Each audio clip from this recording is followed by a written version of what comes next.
ഇടതുപക്ഷ ജനാധിപത്യ മുന്നണി കൊടുവള്ളി നിയോജക മണ്ഡലത്തിൽ സ്വതന്ത്ര സ്ഥാനാർത്ഥിയായി സലീം മടവൂർ ജനവിധി തേടും. വിവരങ്ങളുമായി AK ലതീഷ് ചേർന്നു. AK ലതീഷ്, CPIM പ്രഖ്യാപിച്ചതിൽ ഒഴിച്ചിട്ട 5 സ്വതന്ത്രം ഉണ്ടായിരുന്നു. അതിലൊന്നാണ് കൊടുവള്ളി. അവിടുത്തെ സ്വതന്ത്ര സ്ഥാനാർത്ഥിയാകുന്നു. എന്തൊക്കെയാണ് വിവരങ്ങൾ? സലീം മടവൂർ.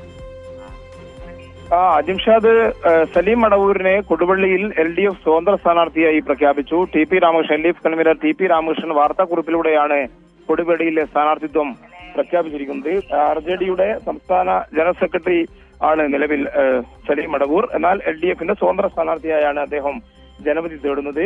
മർക്കസ് സ്കൂൾ അധ്യാപകനാണ് സലീം മടവൂർ. മാത്രമല്ല നിരവധി അനീതികൾക്കെതിരെ അഴിമതികൾക്കെതിരെ നിയമ പോരാട്ടമൊക്കെ നടത്തിയ പൊതുപ്രവർത്തകൻ കൂടിയാണ് സലീം മടവൂർ, അല്ലേ?